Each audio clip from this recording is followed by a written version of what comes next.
You are now listening to the Molten Fantasy Sports Podcast. Hey guys, it's Supercoach Matrix here with my mate, Supercoach Brain. How are you? How are you today? Yeah, good, mate. I'm really well. Coming off the last pod, we spoke a lot about our teams personally, and I'm excited to dive into this one. Yeah, we'll get back into the team lists, and we're currently up to number 10. And I was actually a bit surprised. The 10th team that we're going to chat about is the St. George Illawarra Dragons. I'm going to start by saying that I actually don't remember the fact that they finished 10th. I thought that they finished lower. But yeah, let's delve into their team. They have a bye week 1, which is going to make me fade them a little bit. But they've got a bye week 1, 16 and 20. At fullback, they've got Tyrell Sloan. On the wings, they've got Ravalawa and Matt Feagai. I'm sure I'm saying that wrong. And then we've got Moses Surley and Zach Lomax in the centres. Zach Lomax is the goal kicker. We expect, if he's healthy, that Jaden Sullivan and Ben Hunt is going to be in the halves with Blake Laurie and Sharon Aaron Woods at number 10. Jacob Little at hooker. And we've got Jack Bird and Sewer in the second row. Jack DeBallin with 13. And then we have Michael Molo, Moses Mbai, and Tyrell Fuamayano, and Murdoch Masila. Let's... Fun fact, mate. I actually I worked in Shell Harbour with Tyrell Fuamayano's dad. So he's a PT, big skimmer out in Shell Harbour. So shout out to him if he's listening. Great PT, mate. Big fella, lovely guy. It'd have to be a big fella having Tyrell come out. Yeah, you know what I mean? Absolutely. No, lovely bloke. So hopefully he's listening, mate. Hope he's going well. Yeah, well, let's go straight into our booms. Boom shakalaka! Yeah, so when it comes to the Dragons,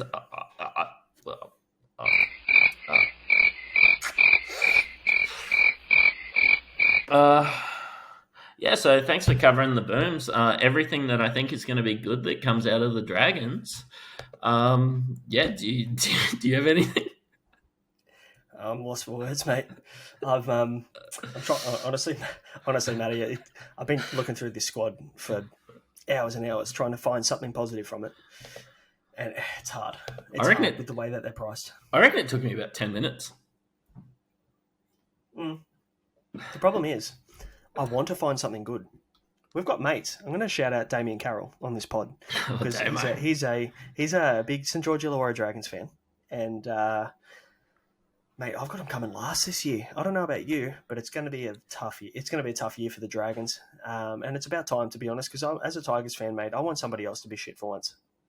Yeah, well, that's what they're going to be. Like, I live in an NRL town. That's actually how I got involved in NRL, and you sit there and you go to the water cooler or you go to the printer, and there's, like the O'Day boys and shout out from Gatton, and you're sitting there and you're talking to them, and I want St. George to be going well because they're going to come to work for the week. They're going to be, Az is going to be happy. But yeah, I think he's going to have a rough year. Got a feel for him, don't you? Yeah, look, especially because we know Damo just doesn't follow good teams at all. Ever. So, mate, to be fair though, neither do I. So I'm with him on that one. But you know what? I'm feeling good about the Tigers, and I really hope they do well. But it's hard to find anything optimistic about this Dragons lineup at the moment. But let's talk through it. Let's see if we can find some talking points. Yeah, so let's see if we can find a smoky in this team. Before Jack Bird's injury, I wrote this up, and I do think that Jack Bird's duel has always been fantastic to give you a bit of flexibility in Supercoach. I think he's a little bit overpriced at this stage at $573K, but I always think like if he's going to drop around that $500K and he is going to put out some fires in this team, it's a Robbie K watch this space moment. But yeah, he'll be on my radar as a centre wing upgrade from one of my cheapies after they make a little bit of cash. If he can come back healthy, look, we're still 30 days from the start of the season. He could be playing round 2. They have that bye round 1. But yeah, look, Jack Bird, people succeed after they leave the Broncos, much like the Tigers. And let's see what he can do.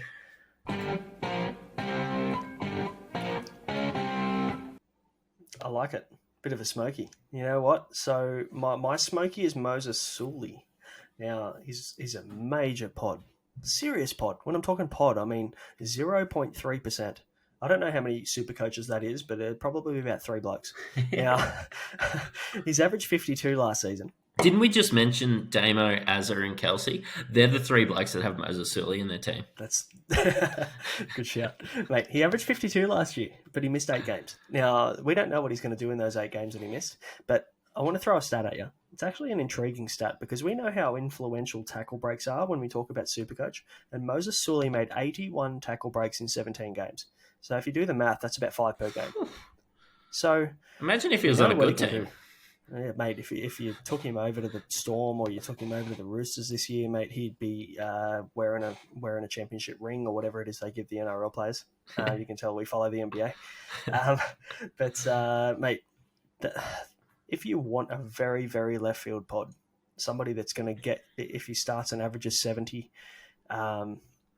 mate, you run with Sully. I don't hate it. I don't hate it. We've seen what he can do in the past. He's young. He's explosive. He's got aggression. Defends relatively well. There's worse options. We're being negative about the Dragons, but we could be completely wrong. And at 0.3% owned, he could come out and bang out 80s. Off that 52 average.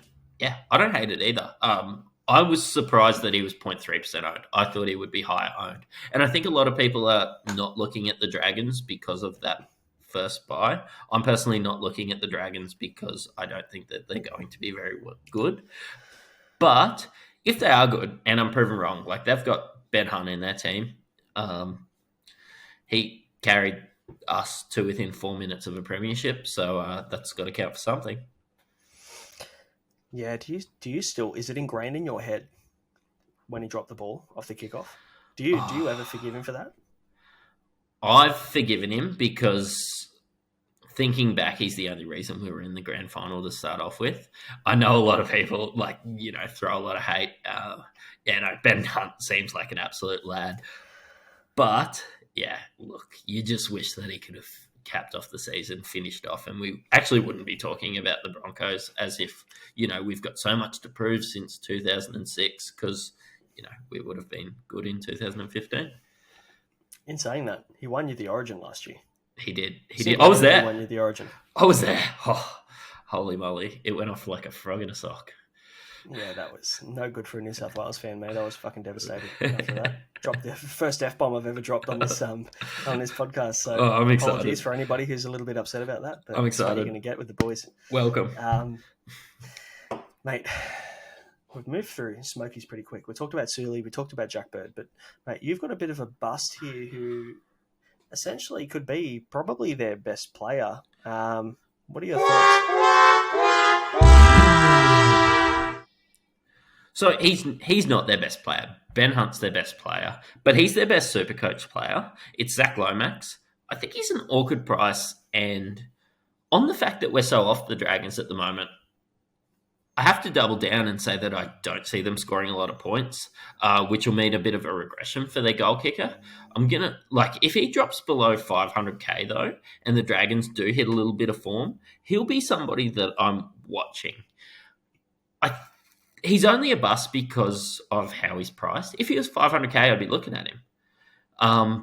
But he's not 500k. He's 634k. He's the most expensive player in their team. And yeah, I don't want to be spending, that much money on a guy from the Dragons. Yeah, can't argue with you, mate. What is he? 600 plus. Yeah, 600 plus. You're spending that elsewhere, aren't you, mate? Jesus, 60 average. Okay, fair enough. No, look, you know what? He was a guy that I was looking at in the middle of the season. He was a guy that I thought, you know what? When the Dragons have a really good run of games, I wanted to get Zach Lomax in. I just never did. And I'm glad I never did. And obviously he's worth 634k in a team that finishes 10th. If you think he's going to finish 10th, then get on board. The Dragons fans that we know, I'm sure he's in their team. I think Damo took him, didn't he, last year? Yeah, he did.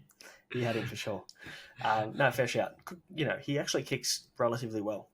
He's a good kicker, good goal kicker. So look, if you're back that the St George Illawarra Dragons are going to improve this year, you take him. You take him even if they don't improve, if they sit where they are, you're going to cover that. They're going to score tries. You take their goal kicker and I can tell their you best right now, Supercoach. They're not coming 10th.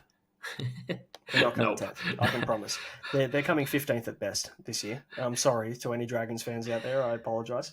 But it's just the truth. And look, to be honest, as a Tigers fan, I've gone through many, many years of turmoil, and I'm more than happy to cop the fact that we've been absolute dirt in the bin for the last few years. But you've got to accept the fact that the Dragons aren't looking good this year. So we were banging out a couple of podcasts today, and the first line of the podcast gets named what it is, the Google Drive. Usually it's Canberra Raiders and the Buys.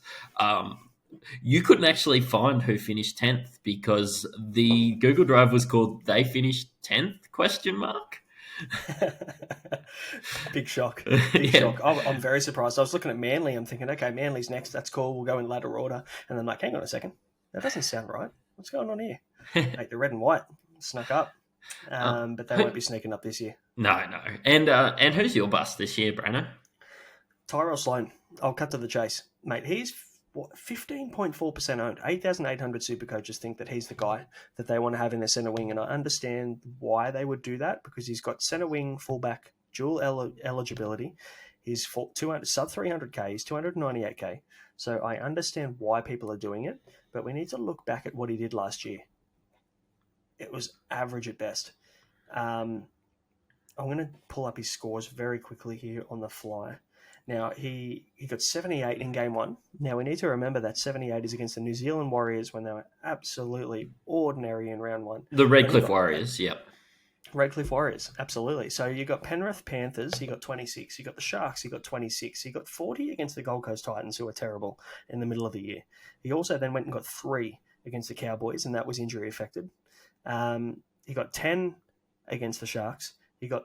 All right, this is if you're going to take Tyrell Sloan, this is the stat you want to listen to. He got 17 against the West Tigers. 17 points against the worst team in the competition. And then he got 27 against the Broncos in 80 minutes. Those last 2 scores, I'm not talking about stints off the bench. I'm talking 80 minutes. That 40 that he got, he played 89 minutes in overtime in Golden Point. He got 40 points. So if you're looking at Sloan this year, I think you're going to be in for a bad time. So what you're saying is if you want to spend 300k to get a 15 average, get Tyrell Sloan in your team. Essentially, if that's what you want, mate. Yeah. If you want to sit 100,000th in the ranking, you can definitely take Tyrell Sloan, and he'll let you down. 100%. Well, there's 15% of people that are on board, and I've said it in earlier shows that I do want to get fullbacks into that centre wing position. I don't want to get fullbacks from the Dragons into that centre wing position. Is that just a way of you saying that you don't want Sloan because he's not going to do well? I'm just saying I don't want any Dragons in my team, but I'm trying to be a good bloke. but thanks for that segue into the fact that I'm a dick about the Dragons. So, mate, I'm with you. Unfortunately, I'm with you. Look, the reality is that they're going to have a regression. They're going to struggle. Mate, buy in round one when everybody else is playing. They're not going to get any cohesion. They're not going to get any certainty about the lineup. They're going to get an extra week of training, but that's not really going to help them. I don't think that's going to help them at all. They need to get game fitness, match fitness under their belt. So there's concerns. Absolutely. Like Tautau Amone is talented. He's out. Sully, you could be looking at him. I actually had him earlier until I kept looking at the St. George side, and I just can't get around it. He's not going to burn you. Not owning Sully is not going to burn you. Honestly, like there was talk of Jack Bird there anyway. Like there is no job security anywhere with Hook playing with his job on the line. Look, Des Hasler's lurking. Maybe he can get some good blokes in and around him and they can, finish 10th next year. Yay. Yeah, I mean, look, if you're going Sullivan at 5'8", you're not using him at hooker. Let's face it. You're either using Tanner Boyd, you're using Brandon Smith, you're using Harry Grant, you're using Reece Robson. You're using one of those 4 guys. Even Jacob Little, which I'm going to... look, Jacob Little could be a little bit of a smoky, which we'll talk about. a little. A little bit, just a tiny bit, because there's a 1% optimism there that he's okay. Because hookers are less influenced by how bad the team is. I think when you're talking about work rate from hookers, you're talking about lots of tackles. You're talking about, taking advantage of the middle forwards when they're fatigued, and he's very good at that.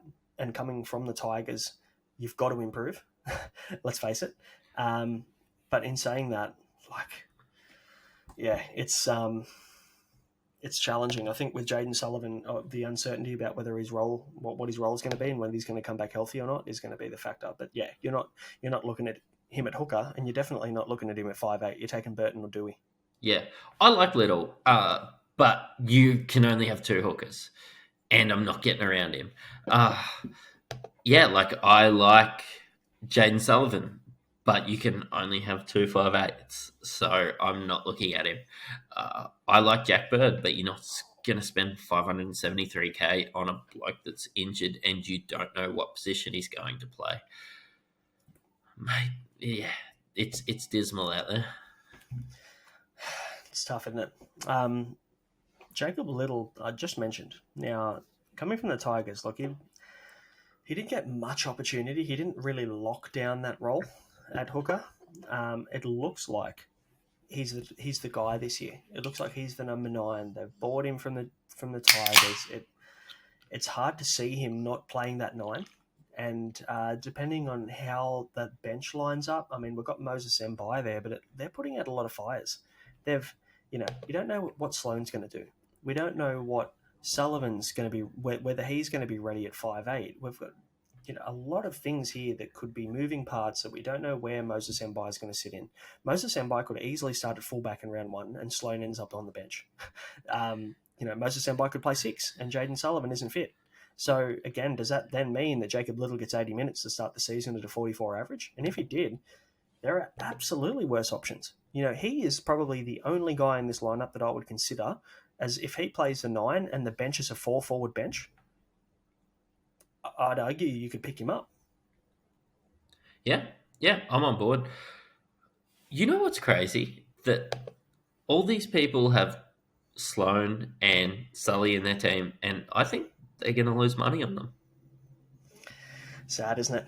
Trying to pick a guy up as what we would consider a cheapie. We've got in this list here, Sloane and Sullivan are both considered cheapies sub 300. Is that right? No, Sullivan's a little bit over 300, isn't he? Yeah. 319. So you still call him a cheapie sub 350, right? So imagine picking up a guy thinking, yep, I'll get 100K, I'll get 150K, and I'll, upgrade up. And you're actually losing dropping money down to basement price. Yeah, that's sad. You know what's crazy? Those two, I love dual position players. Those two might have the worst duels in the comp. You're never going to move them to hooker, and you're never going to have the space at fullback. It's not even worth talking about the fact that they're dual. It's that bad. You know what? Some people will come into the comp and they'll go, I don't really care how I go. I'll come 140,000th or I'll come first, And if you want to do that, start with Jacob Little and just take a punt. Just because at the end of the day, look, we need to remember Supercoach is a game. It's not, you're not paying to enter. A lot of people don't play cash comps. So if you're not playing a cash comp, you're not taking it overly serious and you want to just have a dip at a massive pod team, Jacob Little's my guy you're taking a pod team in. Yeah. You don't take Brandon Smith because he's super obvious. You don't take Harry Grant, or you don't take... I'd probably go Reece Robson and Jacob Little in hooker if I was trying to take a pod team, because Reece Robson's still sub 10% owned. And Jacob Little, I can't even... there's not even any point in looking because I know it's sub 1. So... mate, if you're not that serious about Supercoach, Jacob Little, the only guy I would take a punt on in this team. If you're not that serious about Supercoach, you're not listening to this podcast, for starters. Hey, you never know. You never know. My missus has actually would listen to a couple of episodes and given me some very critical criticism. Yeah. Mine just tells me I say too much. So yeah. Join the club. No, but on a serious note, she plays. And she'll probably pick someone like a Jacob Little because she doesn't care if she wins or not. She knows she's not going to take it overly serious. So, look, honestly, if there's people out there that are listening, men, women, whoever it be, and you want to have a dip at a pod, a major pod, Jacob Little's my guy. If I'm going to pick anybody in this competition, I'm going to have a dip at him. Yeah. If you're a casual fan and you're watching Origin and you watched the Broncos games 7 years ago, Ben Hunt is not the Supercoach player that he is in real life. He does not have a very Supercoach friendly game. He is a fantastic player. He was in the Dally M. Oh, yeah, he just missed out last year, really. And, credit to him, he took this Dragons team to 10th. But, yeah, he's not a Supercoach player. Just don't get involved with him in Supercoach. He's not a bloke that you want. Mate, hot take to wrap us up. Look, the hot take is that I don't watch a St. George Illawarra game all year.